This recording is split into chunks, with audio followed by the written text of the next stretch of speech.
Hey, party people, man. Welcome back to MvM, man. I'm at the Keymaster's game booth, and I'm slightly disappointed, not by the outfits here. Not by the outfits That's right. here. Look at They're this on point. outfit. They are on point.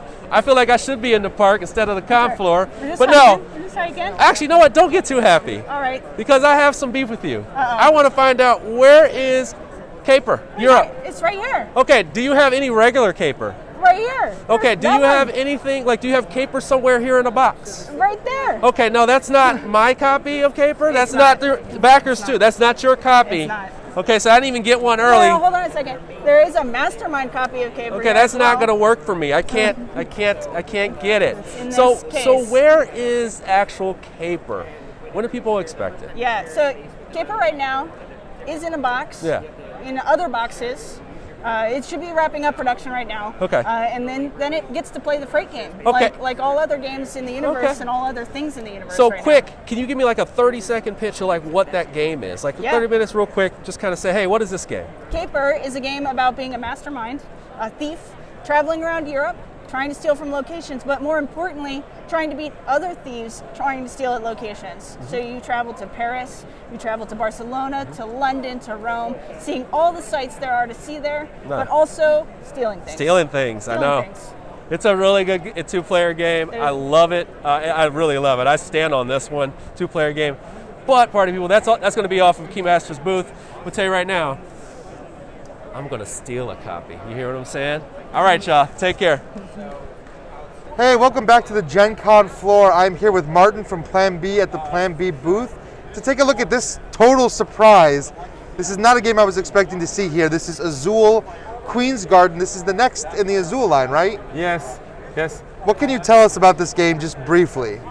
Briefly, in Azul Queen's Garden will build a garden. So each player has a garden to build like this, like what we see here, with a center tile and more garden tiles that we connect to it. And we have tiles in it in 6 colors with 6 different patterns. And each pattern is printed on each color. And we have 3 sets of each, so which means that each, for example, each tree like this, the dark purple tree, is 3 times in the set of tiles. Yeah, and that definitely makes this, I would say, a heavier game than the previous Azul. This is more of like what I would call a gamer's version of Azul. Mm-hmm. Because of these patterns and the colors, when you're lining them up in your garden, you have to match either the pattern or the color, but you cannot match the pattern and the color, which makes it super puzzly. You're really thinking about, as you're positioning these around, how you're going to place these tiles. And a lot like the last game, you actually have to pay by discarding tiles back into this tower in order to place these out and to put these new hexes out as your garden grows. This is super thinky. I mean, we just got to sit down and play the game a little bit. I want to bring more. I want to take this game home with me and play it right now. I love Azul. This is definitely a no-brainer. I mean, when this game comes out, which it should come out, is it going to be this year, next year? This year, in Essen, Essen is the release for the game. So, and awesome. In the US, it will come a little later, before the end of the year. Okay, well, if you are an Azul fan like I am, or a fan of puzzle games, keep your eye out for Azul Queen's Garden. This is going to be a big hit. Thank you again, Martin, for joining us. You. We're here at the Plan B booth. Thank you. Hey, party people. Welcome back to MvM. We are close to the end of the day, but we still have enough energy to talk to you. We're at the Funko Games. I mean, like, we're in like a, I don't know, like we're in a shelter. We'll call it meeting room, maybe. Yeah. Lounge. Right. Lounge sounds a lot better. This is Jesse. And Hi, guys. How are you? Jesse's got a bunch of games to talk about, and there are several that are coming out here. This is crazy. You got a lot of things to talk about. So let's get through it. Yeah, we'll get through it. So the big one for the show at Gen Con debuting is the Rocketeer Fate of the Future, premiering here at the show. We're super excited.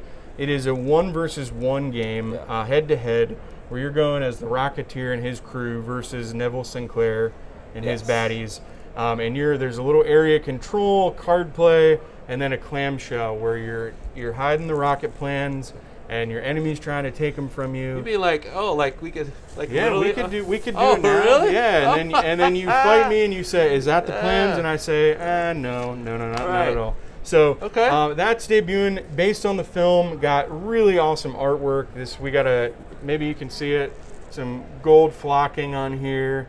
It's beautiful. The devil's in the details, as you know it. And so that is out for the show, and then out in the market later this year. Yeah, I remember. It's like really close. So yeah. Yeah. Okay. So people are really excited about that. And You got then the Warriors. yesterday we announced the Warriors come out to play, and if anybody's familiar with the beer bottles, all that kind of thing.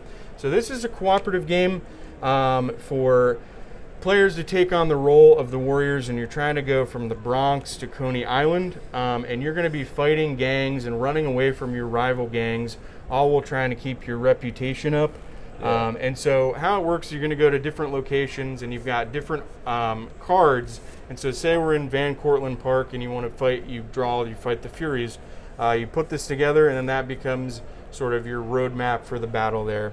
And this is dexterity dice combat, where you just kind of do like that. Sure, Did I win? Sure, we'll call it that. didn't- I think you got a 2, so maybe you got to try a different Okay, one, we got to but- try a little harder. But yeah, a little different.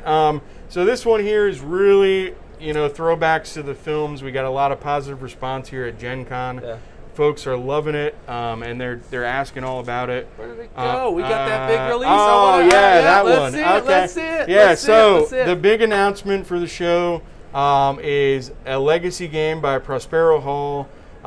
We've got title pending, but it's set in the world of Jurassic Yes. World. And to tease it off in our booth and right here in the lounge, we've got a mini, one of many to show off.